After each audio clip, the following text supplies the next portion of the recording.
Assalamualaikum warahmatullahi wabarakatuh. Alhamdulillahirabbil alamin, wassalatu wassalamu ala asrofil anbiya'i wal mursalin wa ala alihi washabihi rasulillahi ajmain. Puji syukur marilah sama-sama kita panjatkan atas kehadirat Allah Subhanahu wa taala, yang mana atas berkat rahmat dari beliau juala kita masih diberikan kesehatan dan kesempatan untuk melanjutkan materi terakhir kita, yaitu tentang sistem relasional. Salawat dan salam tidak lupa juga kita hadiahkan untuk pucuk pimpinan umat Islam sedunia, yakninya Nabi Muhammad SAW.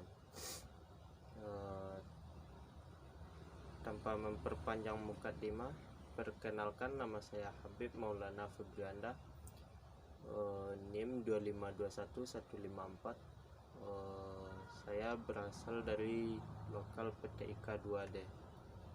Baiklah, selanjutnya kita masuk ke materi yang pertama, yaitu data relasional. Pengertian data relasional yaitu kumpulan item data yang telah ditentukan sebelumnya. Item ini disusun menjadi satu tabel, kolom, dan baris. Tabel digunakan untuk menyimpan informasi tentang objek yang telah dipresentasikan dalam database. Karakteristik data relasional yaitu yang pertama, harus memiliki nilai tunggal. Semua data pada kolom harus memiliki jenis ukuran yang sama. Masing-masingnya harus memiliki nama yang unik. Dan yang terakhir, tidak boleh memiliki dua garis yang identik. Selanjutnya yaitu istilah-istilah pada data relasional. Yang pertama yaitu relasi tabel yang memiliki baris dan kolom. Yang kedua yaitu atribut, kolom yang terdapat di dalam relasi. Yang ketiga yaitu domain, kumpulan nilai yang bersifat atomik yang diizinkan dalam nilai sebagai atribut. Yang keempat yaitu tupel atau record, kesatuan baris yang terdapat dalam relasi.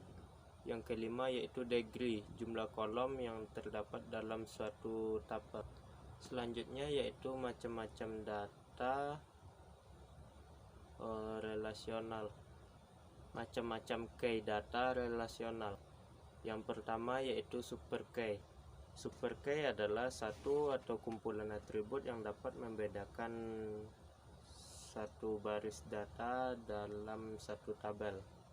Selanjutnya yaitu candidate key, yaitu kumpulan atribut minimal yang dapat membedakan setiap baris data dalam sebuah tabel secara unik. Selanjutnya yaitu primary key, adalah nilai dari basis data yang digunakan untuk mengidentifikasi suatu baris dalam tabel. Selanjutnya yaitu lay. Lay adalah gabungan dari beberapa atribut yang dapat membedakan basis data dalam tabel secara unik. Selanjutnya yaitu foreign key. Foreign key adalah kombinasi unik yang menghubungkan dua tabel atau lebih dalam satu basis data. Materi selanjutnya yaitu macam-macam atribut atau nama yang terdapat pada kolom pada suatu relasi. Yang pertama yaitu atribut sederhana dan atribut komplit. Yang kedua yaitu atribut sederhana. Pengertiannya adalah atribut sederhana adalah atribut yang tidak dapat diuraikan menjadi sub-sub atribut. Atribut komposit adalah atribut yang dapat diarahkan lagi menjadi sub-sub atribut yang masing-masingnya memiliki makna. Yang kedua yaitu atribut bernilai tunggal dan atribut bernilai banyak. Atribut bernilai tunggal adalah atribut yang hanya memiliki satu baris di dalam baris, satu nilai di dalam barisnya. Atribut bernilai banyak adalah atribut yang memiliki banyak nilai di dalam satu barisnya, di dalam setiap barisnya. Yang ketiga yaitu atribut harus bernilai dan atribut bernilai 0. Atribut harus bernilai adalah atribut yang nilainya tidak boleh kosong, dan atribut bernilai 0 adalah atribut yang nilainya boleh kosong. Dan yang terakhir yaitu atribut yang diperoleh dari ukuran atribut lainnya yang saling berhubungan. Selanjutnya kita masuk ke keuntungan model relasional. Keuntungannya yaitu yang pertama, data sangat dapat untuk diakses. Standar basis data mudah untuk dilakukan. Data dipresentasikan secara logik, mudah untuk mengimplementasikan data. 5. Data lebih akurat. 6. Mudah membangun program aplikasi. Dan yang terakhir yaitu telah dikembangkan SQL. Selanjutnya yaitu kekurangan model relasional. Yang pertama yaitu pengguna harus familiar dengan relasi, dan pengguna harus belajar SQL. Kita masuk ke materi yang selanjutnya yaitu model data entity relationship. Pengertiannya adalah salah satu metode pemodelan basis data yang digunakan untuk menghasilkan skema konseptual untuk jenis atau model data semantik sistem, di mana sistem seringkali memiliki basis data relasional dan ketentuannya bersifat top down. Selanjutnya yaitu macam-macam model data entity relasional. Yang pertama yaitu objek database model adalah relasi yang menjelaskan hubungan logis antar data dalam suatu database.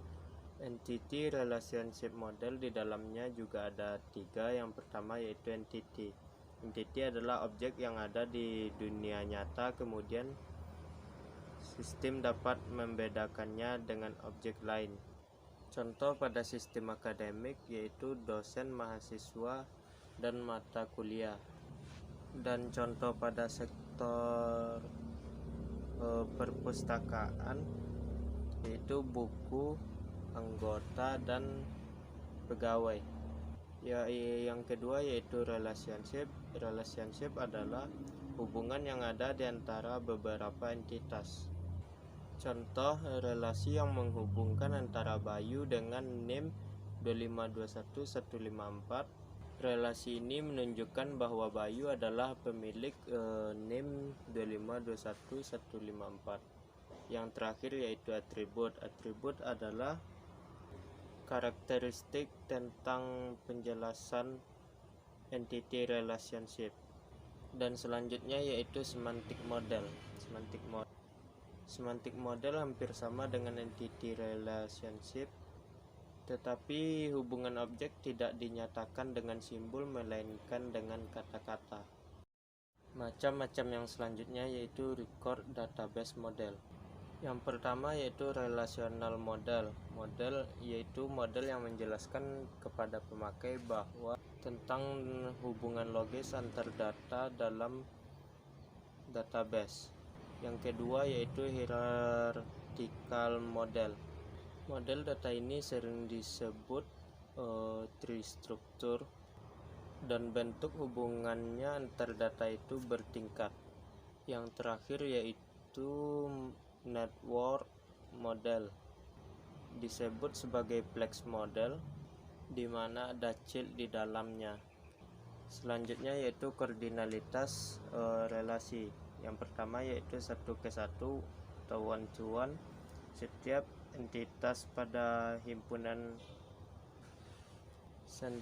entitas A dapat berelasi dengan satu entitas pada himpunan entitas B.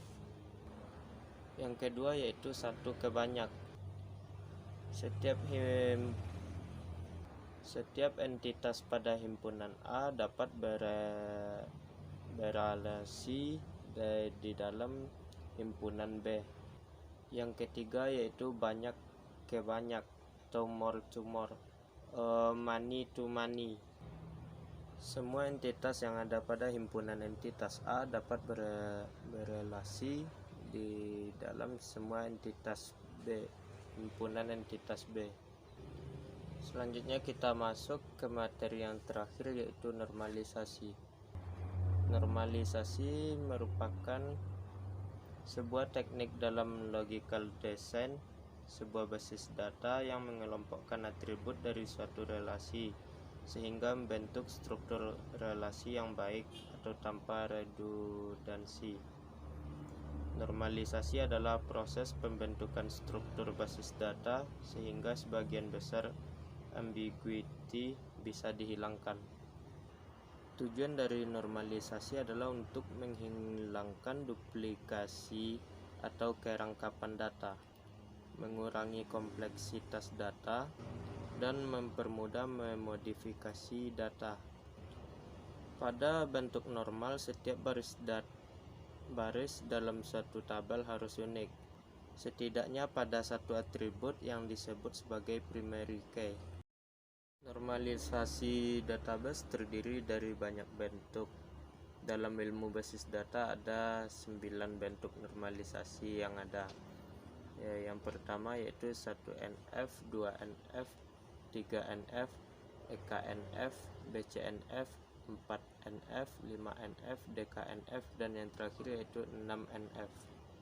Tahap normalisasi dimulai dari tahap yang paling ringan yaitu 1NF hingga paling ketat yaitu 5NF.